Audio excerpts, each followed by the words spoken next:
truce is over. Explosions light up the Gaza sky once again. The ceasefire that lasted since January has collapsed.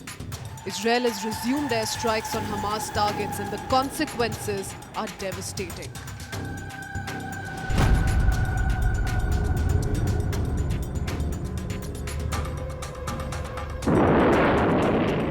The ceasefire was fragile from the start. Negotiators worked for months to secure a long-term truce, but the sticking point remained the same: hostages. Israel demanded the release of all captives, while Hamas sought a guarantee for an end to the war. Talks dragged on, but neither side budged. Then came the breaking point. Hamas repeatedly refused to release the remaining hostages, rejecting multiple proposals from the US and regional mediators. While Israel agreed to a phased exchange, Hamas demanded an immediate and permanent ceasefire before any more hostages would be freed. Netanyahu's government called this a deliberate stalling tactic, also accusing Hamas of using hostages as leverage to dictate terms. The Israeli Prime Minister ordered the military to prepare for an offensive.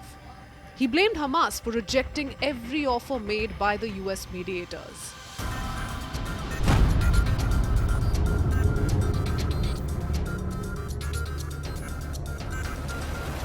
As ceasefire negotiations collapsed, Israel launched the biggest wave of strikes since 19th of Jan. Over 300 were killed in a single day and the death toll only continues to mount. Gaza's health ministry says the death toll includes women, children and elderly. Israel's ambassador to the UN, Danny Danon, issued a chilling warning. The Israeli Air Force initiated a series of attacks against Hamas targets in Gaza. We will show no mercy on our enemies. Let me be very clear.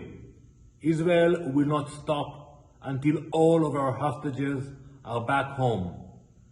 We will make it very clear to the Security Council that if they want to stop the war in Gaza, they have to ensure that the hostages are coming back to Israel.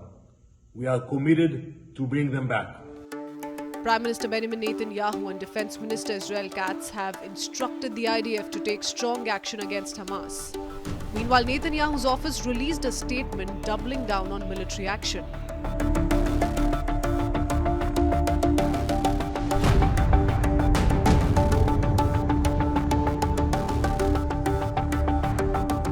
Hamas called Israel's actions a betrayal.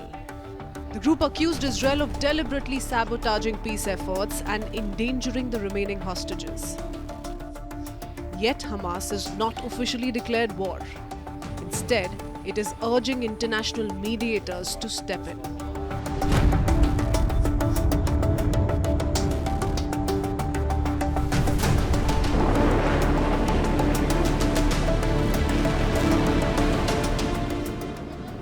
With peace talks dead, Israel promises more attacks.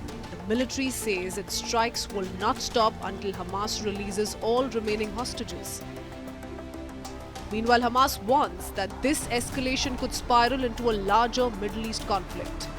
The humanitarian crisis in Gaza worsens, hospitals are overwhelmed, aid is blocked, and civilians once again are caught in the crossfire.